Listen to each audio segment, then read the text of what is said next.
हर हर महादेव। जय बाबा विश्वनाथ। भाग्योदय ज्योति संस्थानम में आप सभी भक्तों का हार्दिक स्वागत है।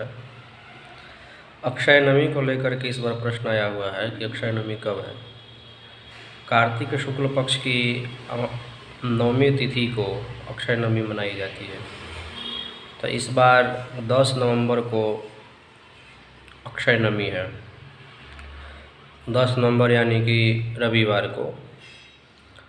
तो यहाँ पे बहुत सारे YouTube पे वीडियो आ रहा है, मैंने भी देखा, और लोकाचार में भी लोग कहते हैं कि रविवार के दिन अमला के वृक्ष को और तुलसी के वृक्ष को स्पर्श नहीं करना चाहिए।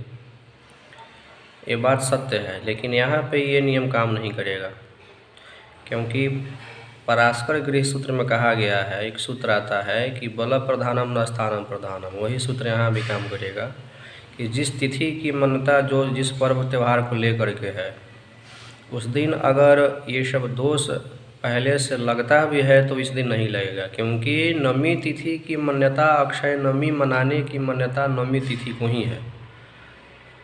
तो नवमी तिथि को रविवार है तो नहीं मनाएंगे, ऐसा नहीं है। नवमी तिथि को ही मनाएंगे, लेकिन यहाँ वो दोष नहीं लगेगा, क्योंकि यहाँ पे तिथि की, त्यौहार की, पर्व की जो तिथि बताई गई है, मुहूर्त बताई गई है, उसकी मान्यता है। अतः पूर्व का दोष नहीं लगेगा। ये चीज़ क्लियर हो गया। अब अक्षय नमी कैसे मनाते हैं इस पे विचार करते हैं। पद्म पुराण में अमला के वृक्ष को भगवान विष्णु का स्वरूप बताया गया है। अमला के वृक्ष में भगवान विष्णु वास करते हैं, इसलिए अमला के वृक्ष का पूजन करते हैं अक्षय नमी के दिन। अब अक्षय नमी को ही क्यों करते हैं, तो इस दिन अक्षय नमी है। अक्षय यानी कि जिसका क्षय न हो, वो अक्षय है। तो इस दिन पूजा किया हुआ, दान किया हुआ, तप किया हुआ, साधना किया हुआ जो भी चीज़ें हैं, उसकी कभी क्षय नहीं होती है। इसीलिए इस दिन बहुत सारी दानें करनी चाहिए, अपनी सामर्थ्य के अनुसार भगवान की पूजन करनी चाहिए, साधना करनी चाहिए, और अमला के वृक्ष का विधिवत पूजन करके उसके बाद सायंकाल का भोजन अमला के वृक्ष के नीचे ही बनाना चाहिए, और फिर भगवान विष्णु को नैवेद्य लगा करके तब ग्रहण करना चाहिए। यहाँ पे एक और पौराणिक कथा प्रचलन में है अक्षय नमी को लेकर के। एक राजा थे और वो उनका नियम था प्रतिदिन 1.25 kg अमला दान करना। अमला जब तक वो दान नहीं कर देते थे तब तक वो भोजन नहीं करते थे। इनका नियम था ये प्रतिदिन का। उस राजा का एक पुत्र था, उसकी शादी हो चुकी थी, यानी कि राजा की बहू भी थी। तो इन लोगों का दान करता हुआ देख करके पुत्र को ईर्ष्या होता था, और ईर्ष्या के बाद मन में डर भी होता था कि पिताजी इतना दान करते हैं कि हमारी राज जो है कि न चली जाए। इस चीज़ को लेकर के पुत्र ने एक दिन राजा से कहा कि पिताश्री, आप इतना दान करते हैं, इसका प्रभाव जो है कि आगे हम लोगों को पड़ेगा, इतना न किया करिए। इस चीज़ को राजा को बहुत ही ज़्यादा ठेस पहुंचा। वो अपनी पत्नी यानी कि रानी को लेकर के घर अपना राजपाट त्याग दिए। राजपाट त्याग करके किसी जंगल में चले गए। जंगल में चले गए तो नियम तो था उनका कि जब तक कमला का दान नहीं कर देंगे तब तक भोजन नहीं करेंगे। अब जंगल में गए, वहाँ पे नहीं अमला का वृक्ष है, नहीं अमला है, नहीं कोई दान लेने वाला है, घूंघार जंगल है, उसमें कैसे क्या करें। तब जो है कि ऐसे ही भगवान का चिंतन करते और सोचते सोचते जो है कि उनका 6 दिन गुजर गया। 7वां दिन रात में सोए तो भगवान को जो है कि ये सब चीज़ लगा कि हमारा भक्त है, इतना जो है कि दान में इतना श्रद्धा रखता है और श्रद्धा के साथ इतना करता था, राजपाट त्याग करके दान के लिए ही आ गया, हमें इसका मदद करना चाहिए।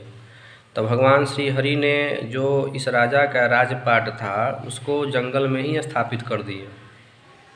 अब सुबह जब ये दोनों राजा रानी जगे तो देखें कि हमारी राज यहाँ पे आ गई है।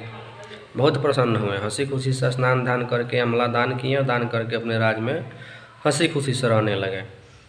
अब इनके जो पुत्र और बहू थे राजा का, इन लोग जो है कि यहाँ पे अनेक पीड़ा से जो है कि ये लोग ग्रसित हो गए। सब धन जो है कि इन लोगों का नाश होने लगा, भोजन के लिए लाले पड़ गए। तो काम खोजने के उद्देश्य से ये एक अपने राज्य से जो है कि कहीं भटक रहे थे, तब तक इनको जो है कि ये राजा के जंगल में बसी हुई राज दिखाई दी। तो यहाँ पे जा कर के इन्होंने काम के लिए बात किया। मंत्री इत्यादि जो होते थे वहाँ पे जा कर के राजा से बात किए कि एक लोग जो है कि काम के लिए आए हैं। राजा बिना देखे बिना सुने कुछ समझे बोले कि हाँ ठीक है, काम पे रख लो। ये पति पत्नी दोनों राजा के दरबार में यानी अपने पिता के दरबार में काम पे लग गए। काम पे लग गए।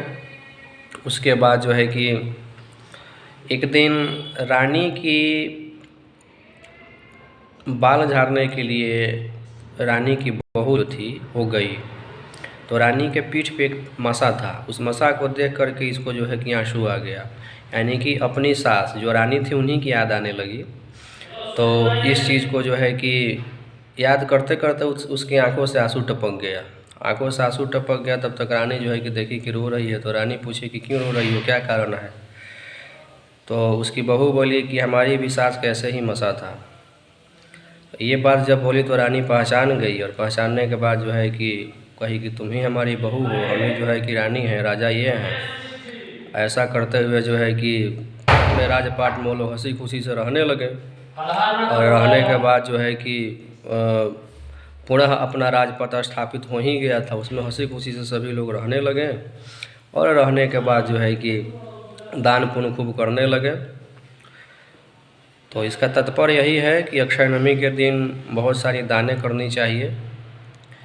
अक्षय नवमी है, जो भी करेंगे इसका कभी क्षय नहीं होगा। और भगवान विष्णु का स्मरण करते हुए उनका पूजन करें, भ्रांति में न रहें। रविवार इत्यादि का कोई यहाँ पे मान्यता नहीं है। अक्षय नवमी 10 नवंबर को ही मनाई जाएगी। जय जय श्री सीताराम।